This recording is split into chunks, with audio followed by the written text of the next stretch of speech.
Just let's move from Saudi Arabia to the UAE and the big partnership between UAE and Azerbaijan. That's not only, but also more recently revived through the COP contexts. And let's welcome Musabbeh Al Kaabi. You're running the low carbon solutions and international growth business of ADNOC. Thank you, and truly an honor to attend Bakı Energy event or forum, and in this great city of Baku.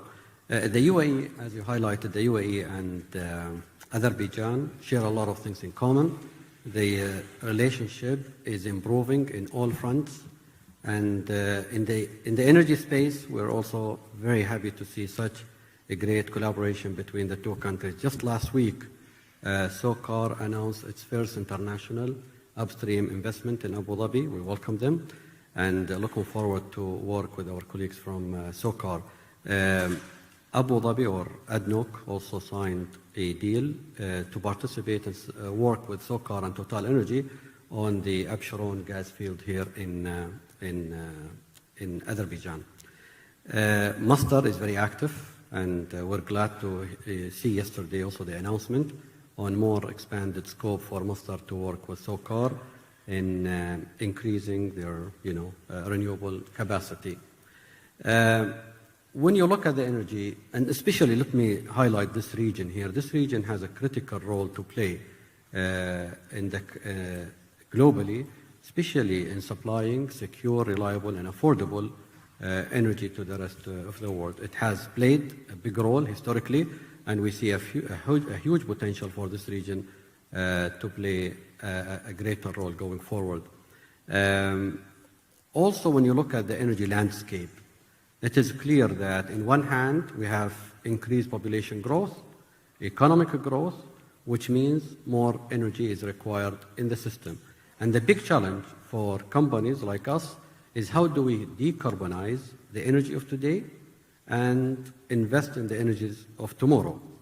And through, I think, a lot of initiatives, some of my colleagues here already highlighted more investments in renewables, carbon capture, hydrogen, natural gas, carbon capture, especially with the traditional energy sources, I think is needed. And since this country is hosting COP29, last year there was a very important initiative, especially for traditional producers of energy like us. So SOCAR and ADNOC were signatories to the oil and gas decarbonization charter. And that's important because we need to show the world, and we are in fact part of how to address and achieve these carbon or these climate targets by 2050 or earlier. And that chapter is very clear.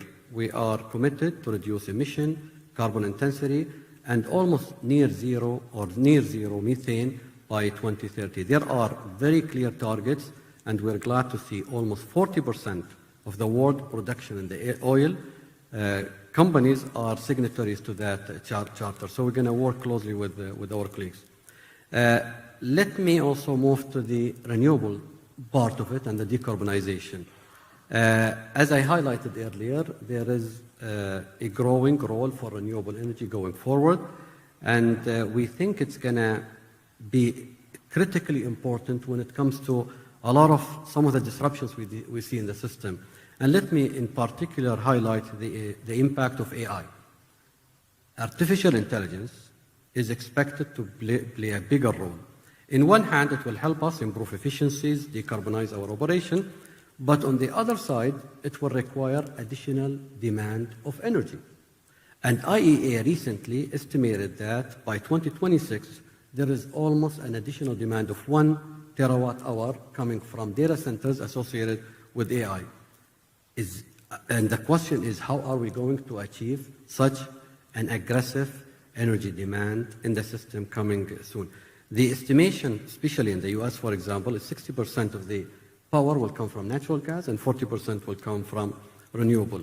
So with time, we believe that there will be more requirements to decarbonize, embrace natural gas, embrace hydrogen, renewable, to achieve the growing energy demand going forward.